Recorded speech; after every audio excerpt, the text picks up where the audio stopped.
It's 2021, and yes, I am playing Dark Souls 2, Scholar of the First Sin. Yes, I am invading as well. I'm also fighting multiple people. Co-opers, gankers, whatever you want to call them. Some of you may be saying something like, I thought DS2 was dead. No, it's not dead. In fact, there's quite a lot of people playing it for the first time recently, especially since Elden Ring will be out in just a couple of months.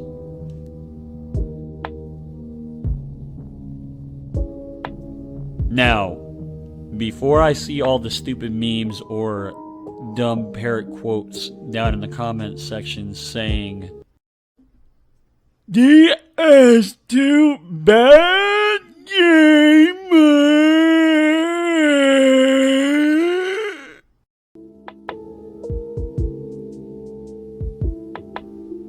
Highly recommend you play the game and decide for yourself instead of just listening to that part of the community. Is DS2 different? Yes. Is soul memory a thing? Yes. Is movement different when you lock on versus playing unlocked? Definitely yes.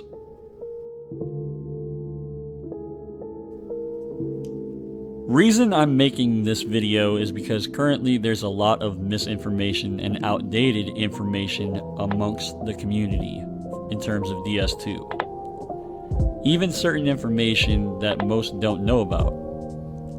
Now, if you're interested in doing invasions in DS2 against multiple opponents and winning, well, here's 5 essential tools to help you win. Also, some of these tools on this list are common sense for seasoned invaders.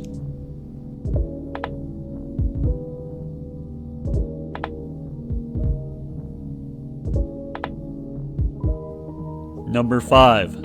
Cat Ring, Cat Pants, and Sanctum Knight Leggings.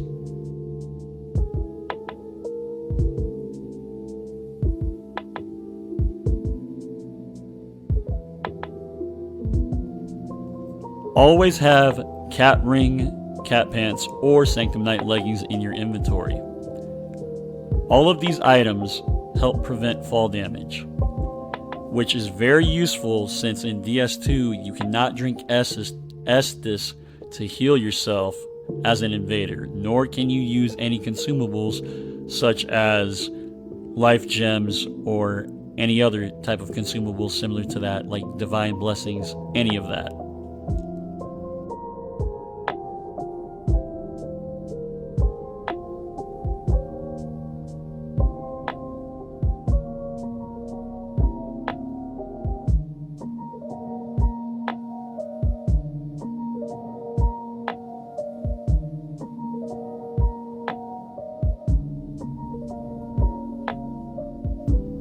Number 4. Healing spells.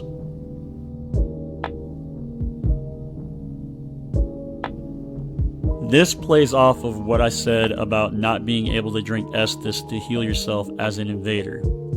Every build needs to have a healing miracle, or if you're not going for a dedicated faith build or hex or pyromancer build, then I highly recommend using warmth. Warmth requires no specific attribute points in faith or intelligence, only that you have a minimum of 10 attunement to equip it, letting you min-max your non-caster type builds.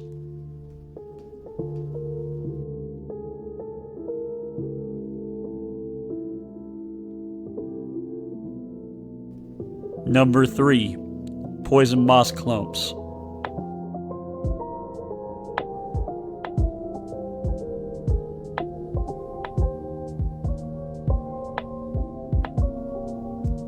This one is probably the most common of all. However, you'd be surprised at how many people, including invaders, don't carry this. I'm talking about poison moss clumps. Poison and toxic in DS2 is no joke, especially at lower levels, but it can be manageable at meta range.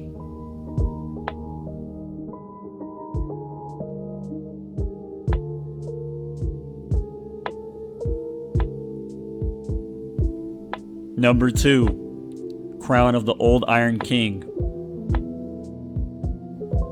The next tool you should have in your arsenal is the Crown of the Old Iron King. This crown restores 1 spell use every 2 minutes. That's for the bigger spells, not spells like Dark Orb and Soul Arrow and such like that. Making this valuable to have when in a long engagement with a group that constantly heals themselves.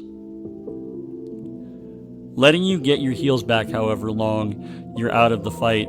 Just remember you have an invasion timer, so try not to stay idle for too long. Number 1, Bows and Crossbows.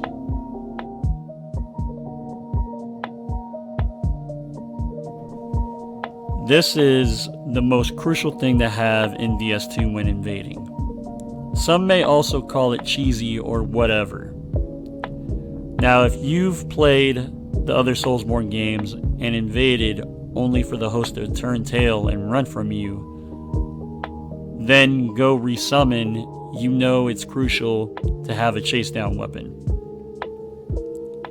The best chase down weapon in DS2 is actually a bow or crossbow. With laser accuracy and high damage output, a bow can be a devastating weapon. You have to roll the arrow shot almost perfectly. Another thing to note is if you're a caster, you don't necessarily have to have a bow on your build, because spells have just as good accuracy as a bow. However, a bow, you can knock the arrow back and hold it, unlike a spell. It comes out when you do the animation.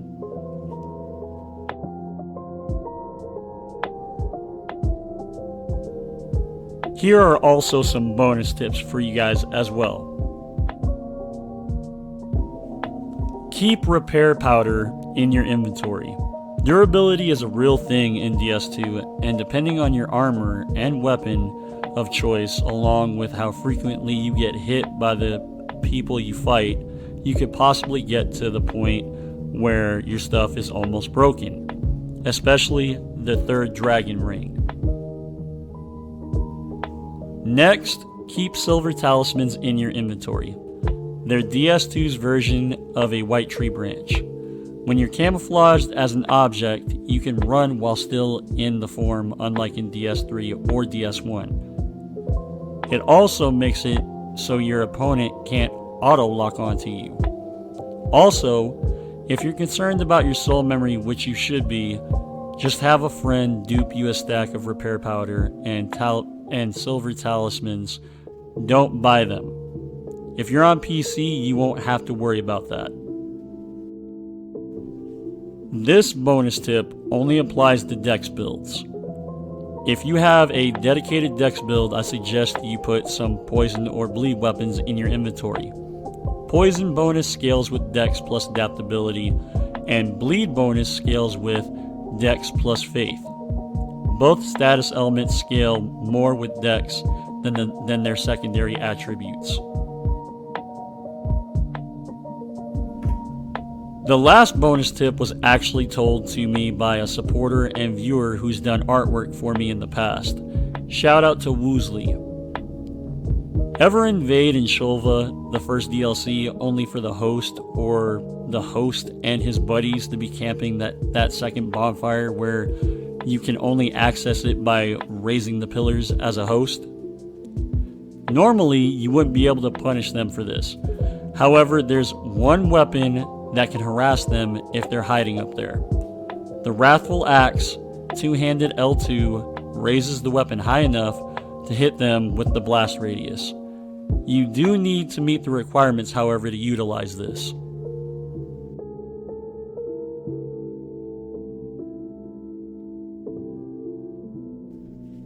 So that's all the tips I have for you guys on this video. I hope you guys found it helpful in one way or another.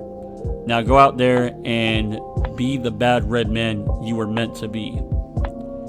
And as such, the time is winding down for us in terms of playing DS2 and DS3 or any of the other older Soulsborne games, because Elden Ring's release date just keeps getting closer and closer.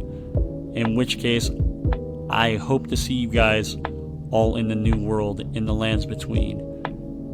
But yeah, guys, that's it for me. I'll catch you guys all on the next one. Peace!